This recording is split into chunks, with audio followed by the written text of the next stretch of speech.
Ojo anin dene magnetuk Nii Gaani Aki Inini dishne kas kinyo do tem saging donjiba. Miigach mnan dena mayaga amiigeti magyziwin miwe Gizhe do. Genin ezi buksend man away no gum to gamano genin chikskituan che kagwe wind mage an aninga Gizhe. Mini go is it gain anishnabe chinandago is it. Kimina anish anishnabe gewin. Aningewin chayad miwe minub magyziwin. First of all, I welcome this opportunity to share the heart of my people. And it was very important for me to begin that sharing is with the language that has been given to our people. At one time, we were prohibited from speaking our language during the time of prohibition. And it was nothing less than cultural genocide that we had to experience. The attempt to destroy our identity certainly had a very deep, profound impact on our people. And when I spoke the language, and I acknowledged the Great Spirit or the great mystery that our people have always believed that has offered us the opportunity to have this breath of life, to come and live this human life. And it has always been in our belief system as a people that there was a higher power of spirit. And it is always in that belief that we acknowledge that all that we receive as human beings has come through the will and the love of that great spirit.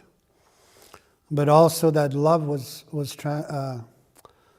transmitted to the earth itself, so that we could feel the physical that would help us to walk the human life.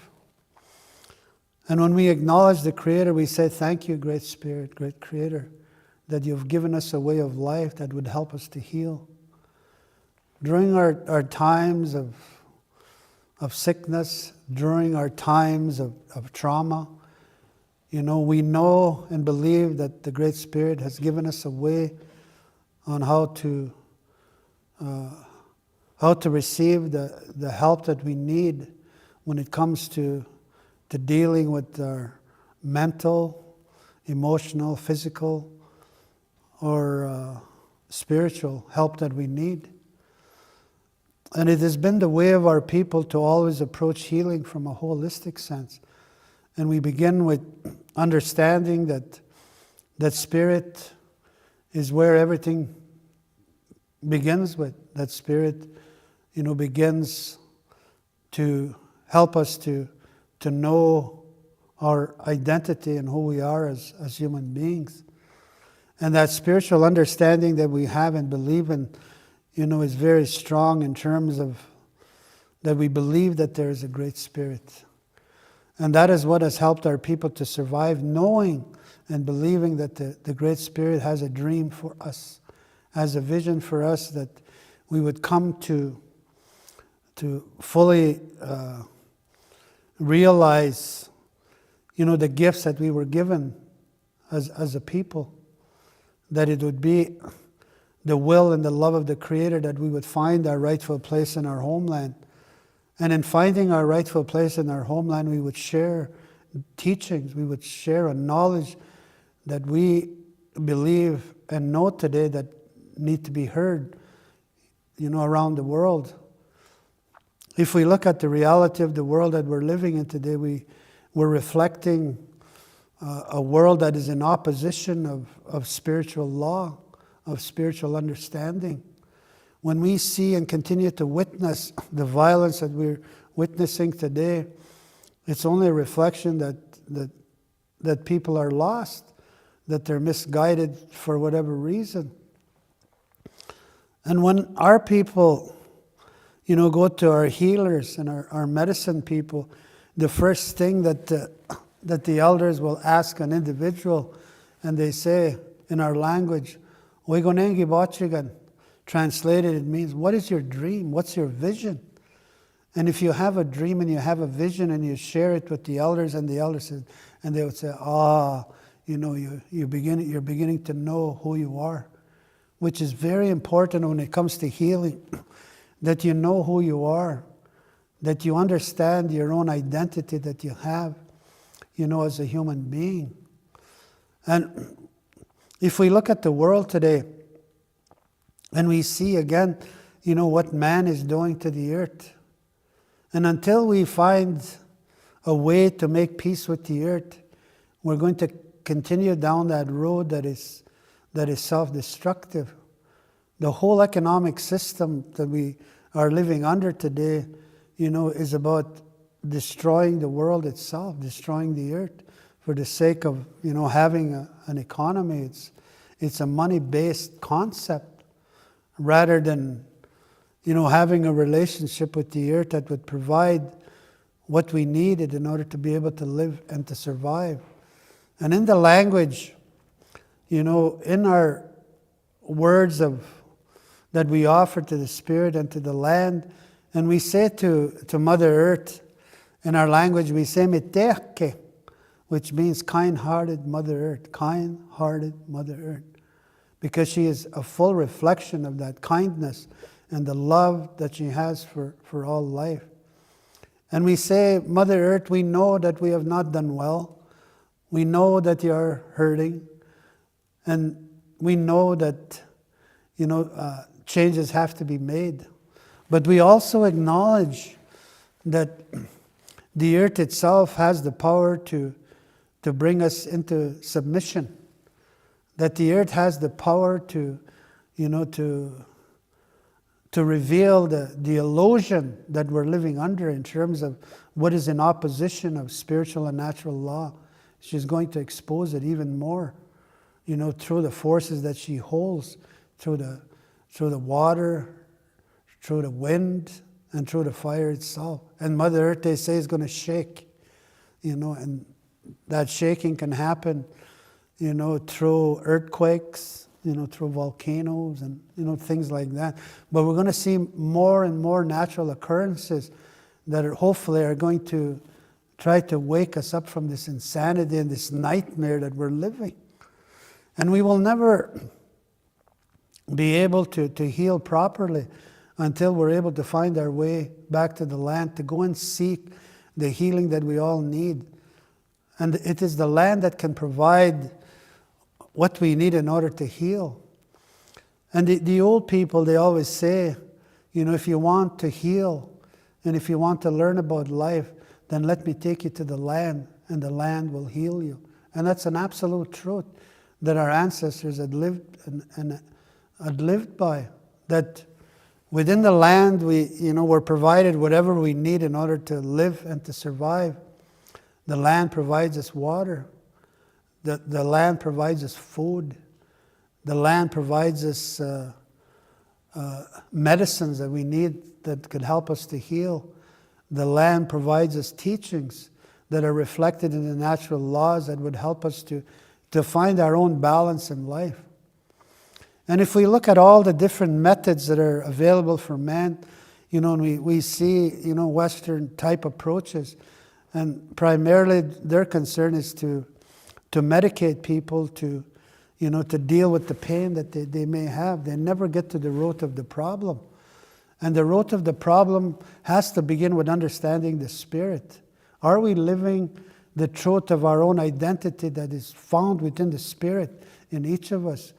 And if we are not, then there's a good chance that we're going to become very misguided. We're going to become imbalanced, and we're going to become sick. If I can use one example, of one of the teachings that we've always been reminded of is the teaching of wisdom, which is symbolized by the beaver. The beaver is one that teaches us, what real wisdom is. To know wisdom is that each and every one of us have a gift, and to use that gift to serve humanity. And if I could just relate back to the that the beaver has a gift of very sharp teeth that it uses in order to create the dams and to work, with the waters to build the dams that it naturally does to improve, the environment of the land itself.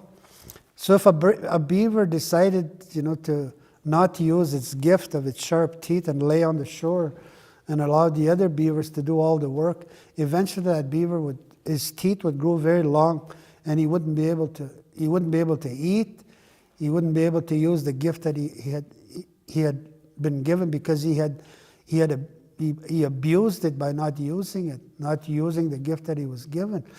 And in the same spirit, we also have been given gifts, and if we do not use those gifts, then there's a tendency that we would become imbalanced, we become sick, either emotionally, mentally, or physically, because we're not using the gift that we were given, to help serve mankind, to have a better world. So where does healing begin? Healing begins with spirit. Healing begins with knowing who you are, that you have a gift. Healing begins with accepting and acknowledging that there is a reality that we call the spiritual world that is there, to guide us, to inspire us.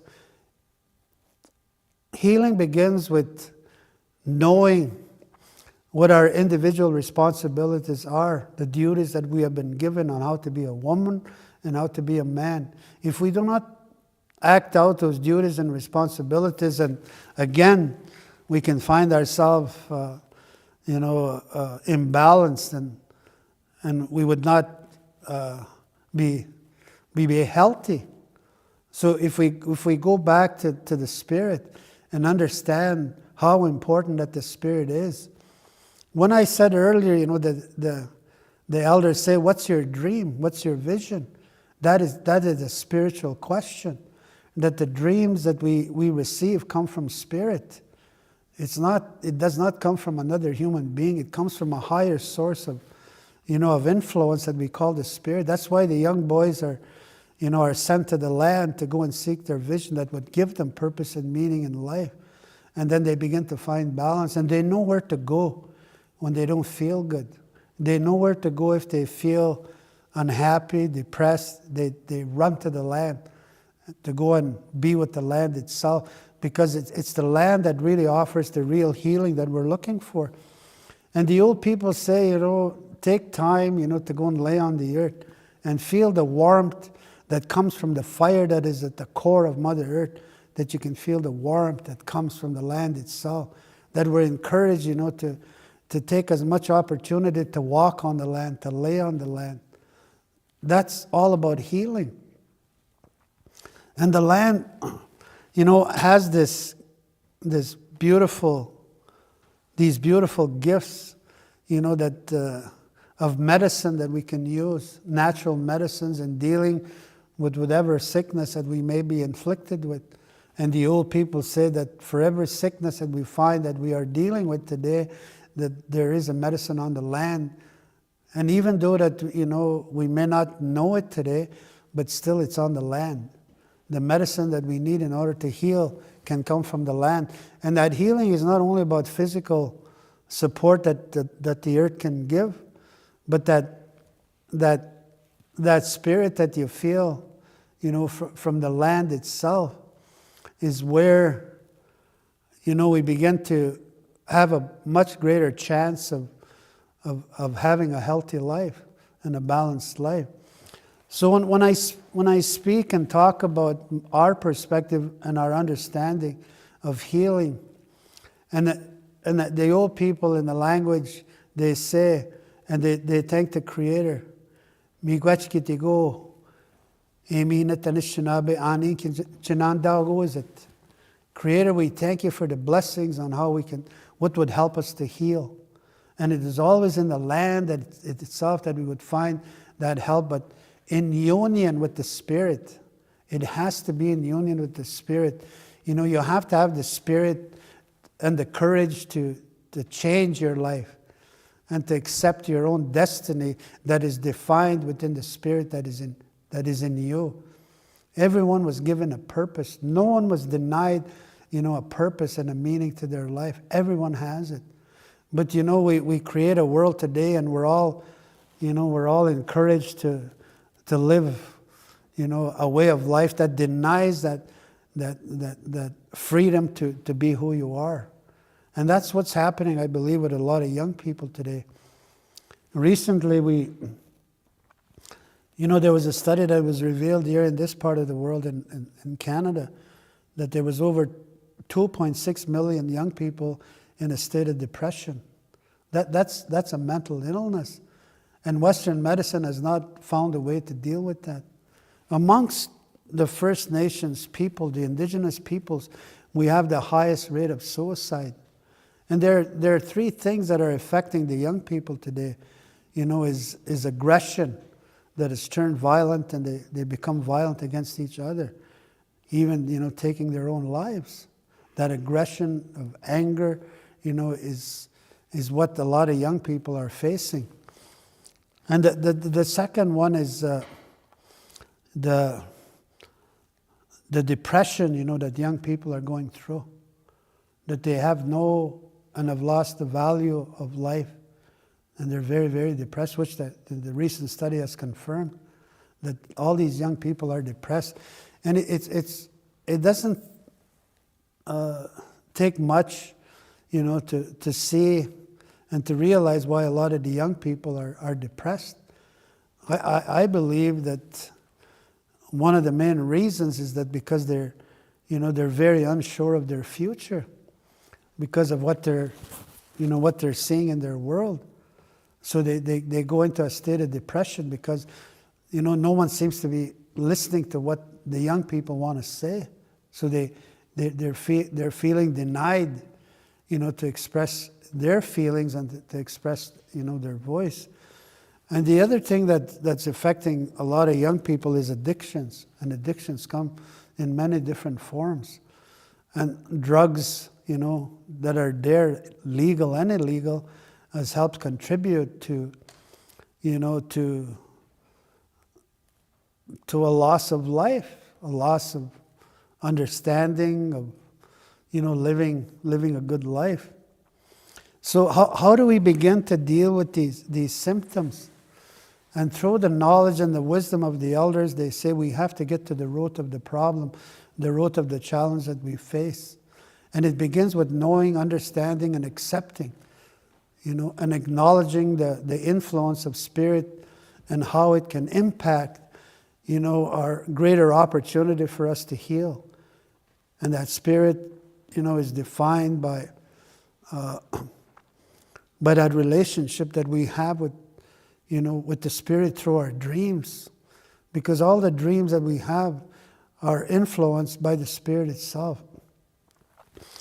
If you look at the Indigenous way of life, and what you see, is reflected on all these beautiful gifts that came from dreams and visions. That's a spiritual connection. The beautiful drum that we have came through a vision. All the gifts that we have come from spirit. The teachings that we have come from spirit. Everything that gives us understanding of our own existence as human beings has all come from spirit. And within each of us we have that spirit of memory, of the original instructions that we were all given on how to live and to behave. If we do not follow those original instructions, then we become misguided, and then we lose sight of who we are. And that's what's happening in the world. That the world have not acknowledged that very important part that we call the spirit, that can help us to come to terms with our behavior and the way that we're living. That it is through the inspiration and the guidance of spirit that healing, has a chance to begin, to really help us. No matter what kind of sickness that we may face, whatever that is, physically, emotionally, or mentally, if we overstep the spirit, then the chance of finding resolve to those sicknesses are very minimal. There's all kinds of techniques that people use today that help, that can help in terms of healing. There's many, many different techniques that people use. People talk about meditation. People talk about different ways that help them to become more calm, to try to deal with the realities that they're living and seeing in today's world. As Indigenous peoples, I believe that it has been and it is our duty and responsibility to share these ancestral teachings that can help us to come to terms with it, our own health and well-being as human beings. And it's all about the spirit, and it's all about finding and reconnecting with the land itself, where all the healing, ultimately will come from. That the land will provide, all the physical comfort that we need in order to heal through the medicines and the teachings that are there that would help us to find a good life. One of the teachings that is so profound that comes from the grandmothers, and they say in the language, ozhibii'iwe Gizhe Odiziwin. What that means is the most important way that we can walk in order to ensure health and wellness is in kindness. Kindness. To be kind to life, to be kind to your fellow human being. Because as you reflect that kindness is what you put within your circle, and that is what will be returned to you. It's the law of the circle that defines our own destiny in the world. What we put into the circle will come back. If we show anger, and if we show hatred, if we hurt another human being, if we hurt another life, that will go into the circle and it will be multiplied. Because everything that goes into the circle is always multiplied. If we hurt someone, that hurt will come back multiplied, that you will feel what you have done to another life. But also, if you put life within the circle, that will be multiplied, and you will receive the abundance of that, what you have expressed, that abundance of kindness that can come, from other human beings, that could come from the land itself. It's those values that really determine our health and wellness. Are we living and practicing those values that can bring us, a healthy and balanced life? Now we look at the world today, and we see all the structures that we have created. All those structures are not reflective of spiritual understanding. In other words, there's no spirit within what we have been created. It's all about possession. It's all about control. It's about man, being in a position of control.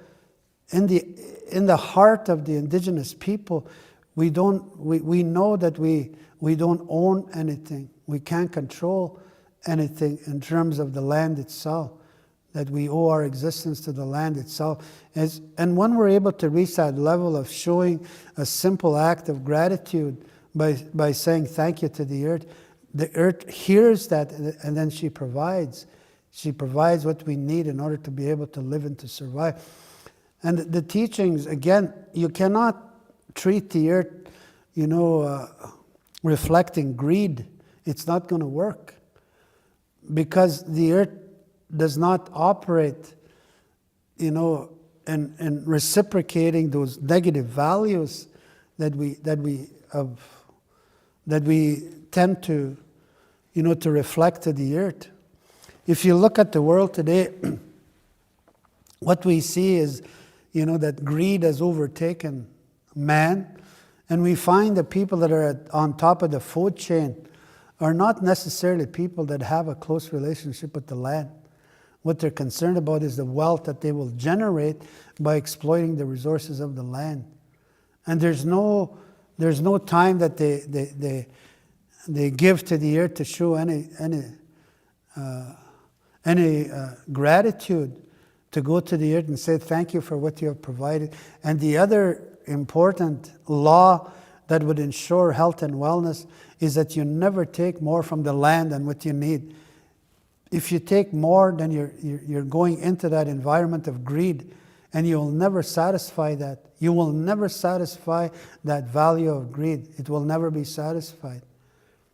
That's why the old people say, be careful that you never take more than what you need. And if you happen to take more, you got to give it right away. You got to give it away right away. You don't keep it. You give it to another human being that would welcome, that the sharing that you do. Health and wellness is determined by our ability to be kind, caring, giving, people, human beings. That is how we ensure that we can have a good life and a healthy life. And when the old people say, ᑭᓵកិ'ኢᷗᒻ ᒪᒃ what they're saying is the Creator gave us a way of life that we can have a beautiful life, a healthy life. And it's those teachings that would ensure that we would have a good life, that would act as the foundation of how we should be living. And that foundation of that way of life is based on 7 teachings or 7 laws, beginning with the spirit of the one we call the buffalo, that shares the teaching of respect. What is respect? Respect is having the ability to be able to give the same way that the buffalo gave every part of its being so our people could survive on the plains. And then when the newcomers arrived, what was one of the first things they did? They destroyed the buffalo by the millions, and the earth was filled with red of the blood of the buffalo, and the buffalo skulls were piled so high that it was unheard of for our people to witness such a thing, where someone would come along and destroy that connection that the people had with the buffalo for their survival. It wasn't only about physical survival. It was about spiritual survival, that the buffalo was always there to remind the people how to give, because it gave to the people unconditionally. So respect is really about giving. That's what the world needs. That's what we all need in order to become healthy, is to be able to give as much as we can. Because the more you give, the more you receive. And the second teaching is the teaching of love, which was represented by the eagle. One of the most powerful words that any one of us can express, and there's 3 very simple words, and I say, I love you. That's a powerful statement. That's an incredibly powerful statement to say, I love you, or someone to tell you that I love you. And it is the spirit of the eagle that has always been there to remind us of the power of love, that it is only through acts of kindness and acts of love that we ensure that we will have a healthy life, to be able to be full expression of love without condition. Love is not about putting condition when you say to someone, I love you, and then you put conditions to it. That is not love. That is something else. So that eagle has always been there to represent that the spirit and significance of what love is. And they say that the eagle, flies the highest in the sky, and it comes to get the wishes of the people and carries it to the Great Spirit out of the love that the eagle has for the people, that continue to have a relationship with the Great Spirit. He listens and he circles and he waits to carry the hope and the prayers. And it is said that to be a leader, you cannot be a leader without being expressive of that teaching of love that you're supposed to have for all people unconditionally, and that you cannot lead the people until you make an effort to go on a vision quest to secure your vision and the eagles would help bring that vision that would define your leadership and how you lead the people. It was all about love, to love all the people, to love the land. It was all about love. Love was everything in terms of how we would, eventually bring peace into the world. And the third law was the law of courage that was represented by the bear. And to have courage simply is to be able to do the right thing, to follow the heart that is expressing, what the right thing to do is. The courage, most of all, is to be able to live the truth of your own spirit and not to worry about what other people are going to think or say. If you feel you want to be something and to do something, that you're being inspired from your heart, then you must find the courage that the bear can give for you to be able to embark on that journey that would define your purpose and meaning in life, that would be received, from vision, that would define your purpose in life. When we look at the world today, again, how many people today could stand and say, we do not want war anymore, we want peace? And all the systems, all the structures that have been put in place tell you, we must have military, we must have all of that. And they say, no, we don't need that. And, you have to have the courage to be able to, to stand up, to do the right thing. And when I talk about, action of standing and having the courage to do the right thing, I'm not talking about, engaging in protest or violence. I'm talking about being yourself, being who you are to show the world that there can be peace, and that peace has to begin from within ourselves, that we hold, what we want the world to be. And that's where the bear can come to offer the courage. And there'll be times in our life that we know that we shouldn't be doing certain things, but it would require the courage to be able, to not to do those things that we know can be of harm to ourselves or to other people. And the fourth teaching is a teaching of honesty, which is represented by the one we call Sabe or Bigfoot.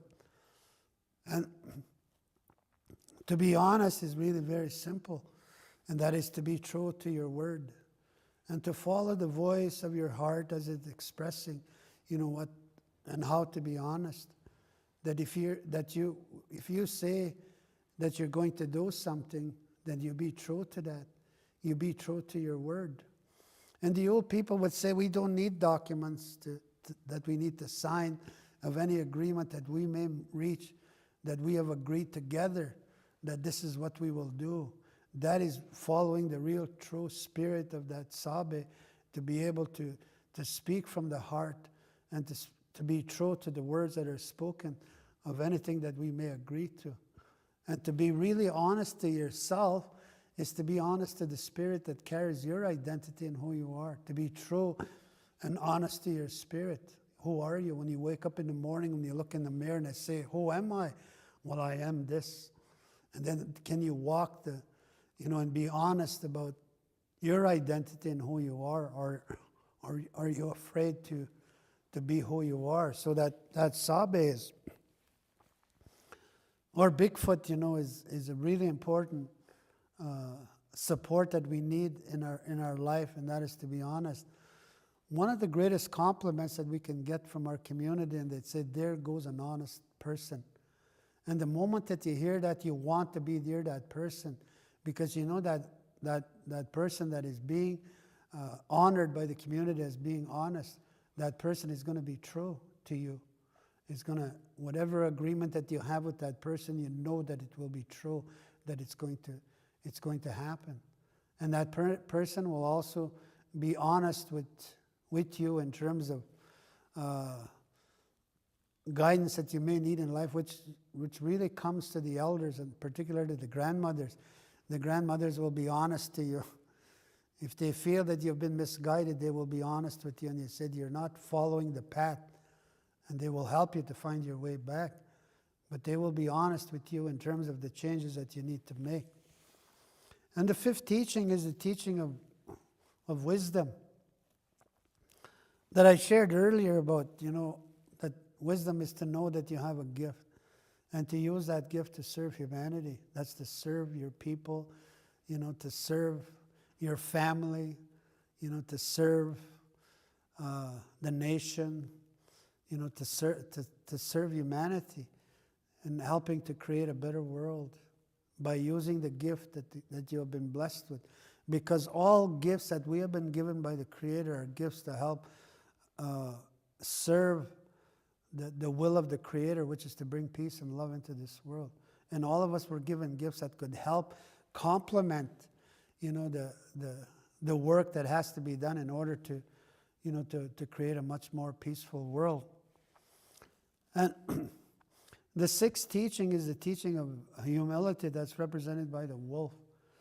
And to be humble is to, first of all, recognize that in the eyes of the Great Spirit, we are all loved in the same way, that the Creator loves each and every one of us, no matter where we find ourselves and as we walk on this earth, that love is there for us, to receive, that would help us to be healthy, to be humble, and never, ever, ever to think of yourself as being above your fellow human being or less than your fellow human being. That humbleness is to know that there is a Great Spirit, to humble yourself and say that it is the Great Spirit that has blessed me with this gift of life, that it is the Great Spirit that can offer my healing, whatever I need in order to heal as a human being. To humble yourself, to recognize that there is a greater power that man has yet to understand. And that greater power is the Great Spirit that is a reflection of unconditional love. I'm not talking about power, to have control over someone else, but it's about love. That you recognize in humbleness that the more that we humble ourselves, the greater chance that we have in terms of our own healing. And finally, the teaching or the law of truth that is represented by the grandmother turtle. And the grandmother turtle has always been there for our people to remind us of the truth that we should be walking, that we call the trail of the turtle. It is in the trail of the turtle that we have, all the teachings and the laws that were represented by the animals that I just shared, that would define the foundation and that trail that we should be living and following as human beings. That it is the trail of the turtle that has been left for us to be able to walk, and it's about a way of life. The trail of the turtle is about a way of life that has a foundation of values and teaching that would ensure that we would have a healthy life. What we need to do in the world today is to come up with a vision that would help us to unite, in a common effort to be able to bring peace into this world.